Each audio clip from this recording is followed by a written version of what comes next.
تو اس میں 70 صحابہ کرام جو ہیں وہ شہید ہوئے۔ ابھی ہم آپ کو شہدائے احد کی جو قبریں ہیں وہ بھی دکھلائیں گے۔ السلام علیکم ورحمۃ اللہ وبرکاتہ۔ ناظرین و مستمعین، یقیناً آپ خیریت سے ہوں گے۔ اللہ تعالیٰ آپ کو رحمتوں برکتوں والی زندگی دے اور اللہ تعالیٰ آپ کو بار بار ارض حرمین کی زیارت نصیب فرمائے۔ الحمدللہ احد پہاڑ کے متعلق آپ تصاویر کے ساتھ مزین ویڈیو اللہ کے فضل سے دیکھ چکے ہیں اور سماعت فرما چکے ہیں۔ اس وقت اللہ کی توفیق سے ہم اس جگہ پر ہیں جہاں پر یہ غزوہ احد ہوا ہے۔ یہ جو آپ دیکھ رہے ہیں یہ غزوہ احد والی جگہ پر احد پہاڑ کے دامن میں یہ سامنے ایک باغ ہے، یہ آپ کو وہ نظر آ رہا ہے۔ اور یہ جو آپ چھوٹی سی پہاڑی دیکھ رہے ہیں یہ جبل رمات ہے، اس کو جبل عینین بھی کہا جاتا ہے، جہاں پر نبی علیہ السلام نے حضرت عبداللہ بن جبیر کی عمارت میں 50 تیر انداز کھڑے کیے تھے۔ اور یہ سامنے وہی احد پہاڑ ہے۔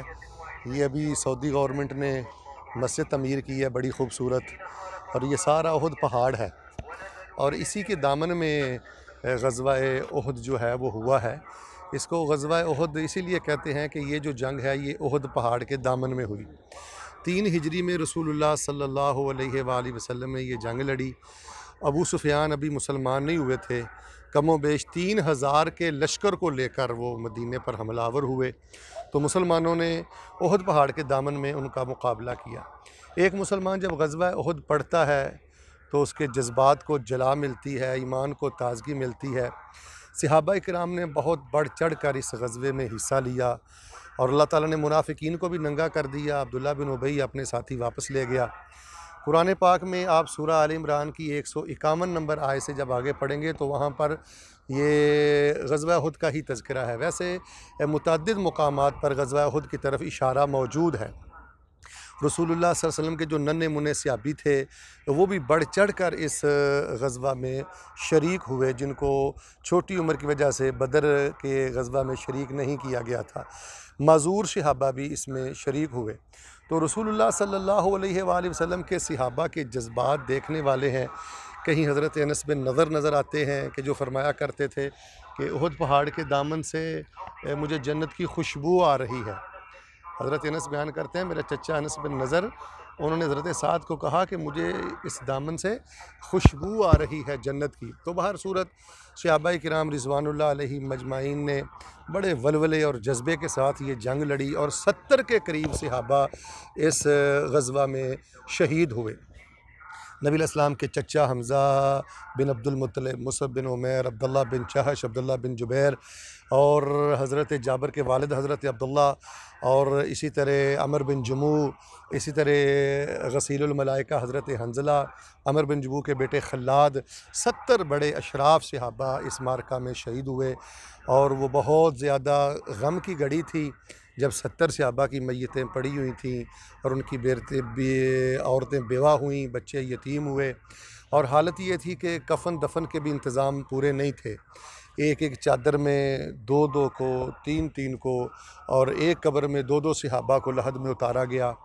اور اسی طرح آپ سوچیں کہ وہ کیا گھڑی ہوگی کہ جب رسول اللہ صلی اللہ علیہ وسلم کا سر مبارک زخمی تھا، چہرہ مبارک زخمی تھا، اور آپ یہ فرما رہے تھے کہ وہ قوم کیسے کامیاب ہو سکتی ہے جنہوں نے اللہ کے رسول کے چہرے کو خون کے ساتھ رنگ دیا۔ تو اللہ تعالیٰ نے فرمایا ہے میرے حبیب، ہدایت کا ذمہ میں نے لیا ہے، آپ کا کام ہے ہدایت کی طرف رہنمائی کرنا، ہدایت دینا نہ دینا یہ ہمارا ذمہ ہے۔ تو بہر صورت یہ غزوہ احد ایک مومن کے ایمان کو جلا بخشتا ہے۔ اور یہ جو پہاڑ ہے یہ آپ کو چھوٹی سی پہاڑی نظر آ رہی ہے، اس کو جبل رمات کہتے ہیں۔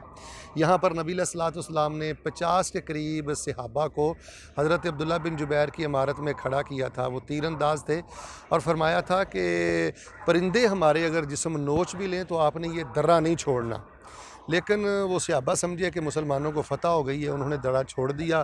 تو یہ پچھلی سائیڈ سے حضرت خالد بن ولید رضی اللہ تعالیٰ اس وقت مسلمان ہی ہوئے تھے، وہ لشکر لے کر آئے اور مسلمانوں پر انہوں نے حملہ کر دیا، جس کی وجہ سے ایک ظاہری جو فتح تھی وہ بظاہر نقصان میں تبدیل ہو گئی۔ تو مسلمانوں کو کافی نقصان کا سامنا کرنا پڑا، لیکن اللہ تبارک و تعالیٰ نے شہدائے احد کو بڑا درجہ دیا، اور جو شریک ہونے والے تھے غزوہ احد میں، اللہ نے ان کے بڑے درجات بلند کیے۔ اس سے بڑی عزت عظمت کیا ہو سکتی ہے کہ شہدائے احد میں سے ایسے بھی ہیں جن سے اللہ تعالیٰ ہم کلام ہوئے، فرشتوں نے ان کو غسل دیا، پروں کا سایہ کیا، اور نبی علیہ السلام نے فرمایا کنتُ شہیداً علیہم یوم القیامہ، یہ وہ لوگ ہیں کہ ان کے حق میں میری گواہی ہوگی۔ تو ناظرین و مستمعین، غزوہ احد میں میرے اور آپ کے لیے بہت عبرت ہے، بہت خیر ہے، بہت عقیدہ ہے۔ ہمارے وہ بھائی جو نبی علیہ السلام کی محبت میں غلو کرتے ہوئے آپ کو عالم الغیب، مختار کل، مشکل کشا اور سب کچھ کہتے ہیں، ان کو غور کرنا چاہیے کہ غزوہ احد میں نبی علیہ السلام کتنی بڑی مشکل میں تھے، کتنی بڑی تکلیف میں تھے، اور کیسے نبی علیہ السلام لمحہ بلمحہ اللہ تعالیٰ کے سامنے سجدہ کرتے، اللہ تعالیٰ سے مدد مانگتے اور اللہ تبارک و تعالیٰ کے سامنے دعا کرتے۔ رسول اکرم علیہ السلام نے کس قدر کٹھن موڑ کا سامنا کیا غزوہ احد کے موقع پر، اور اسی طرح نبی علیہ السلام نے جو یہ جبل رمات پر جن صحابہ کو کھڑا کیا تھا، جب انہوں نے غلط فہمی کی وجہ سے آپ کے حکم میں مداہنت کی، غفلت کی، سستی کی، تو کتنا بڑا نقصان اٹھانا پڑا۔ تو میں پوری امت کے مسلمانوں کو یہ پیغام دینا چاہتا ہوں کہ اس وقت امت جو نقصان اٹھا رہی ہے وہ رسول اللہ کی مخالفت کا نتیجہ ہے۔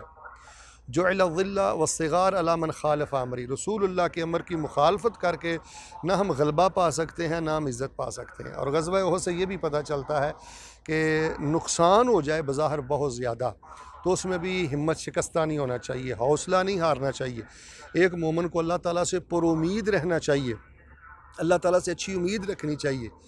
تو اس میں 70 صحابہ کرام جو ہیں وہ شہید ہوئے۔ ابھی ہم آپ کو شہدائے احد کی جو قبریں ہیں وہ بھی دکھلائیں گے۔ دعا کریں اللہ تعالیٰ شہدائے احد کے درجات کو بلند فرمائے، صحابہ کی قربانیوں کو قبول فرمائے، اور جس ولولے اور جذبے کے ساتھ صحابہ نے یہ جنگ لڑی تھی، اللہ تبارک و تعالیٰ مجھے اور آپ کو بھی اسلام کے غلبے کے لیے وہی جذبہ عطا فرمائے، وہی ولولہ عطا فرمائے، اور اللہ تعالیٰ اسلام کو آباد رکھے، شاد رکھے۔ اللہم اعز الاسلام والمسلمین۔ نبی علیہ السلام نے فرمایا کہ ان کو انہی کپڑوں میں دفن کر دیا جائے۔ خون نبی علیہ السلام دیکھ رہے تھے، آپ نے فرمایا قیامت کے روز یہ اٹھیں گے تو خون کا رنگ تو یہی ہوگا، لیکن اس سے کستوری کی خوشبو آ رہی ہوگی۔ تو بہر صورت اگر آپ غزوہ احد کو پڑھنا چاہتے ہیں، سورہ آل عمران 151 نمبر آیت سے آگے پڑھیں۔ ہماری یہ کتاب ہے صحیح سیرت الرسول علامہ سیانی کی، احادیث کی روشنی میں اس کا مطالعہ کریں، الرحیق المختوم کا مطالعہ کریں، اور اللہ جل شانہ سے دعا کریں اللہ شہدائے احد کے درجے بلند کرے۔ نبی علیہ السلام نے کئی سالوں بعد احد کے قبرستان میں آ کر ان کے لیے دعا فرمائی تھی، اور بعض تو اس کا یہ مفہوم بیان کرتے ہیں کہ ان کا نماز جنازہ پڑھا تھا۔ اللہ تبارک و تعالیٰ شہدائے احد کے درجے بلند فرمائے، اور ہم سب کو اللہ تعالیٰ معاف فرمائے۔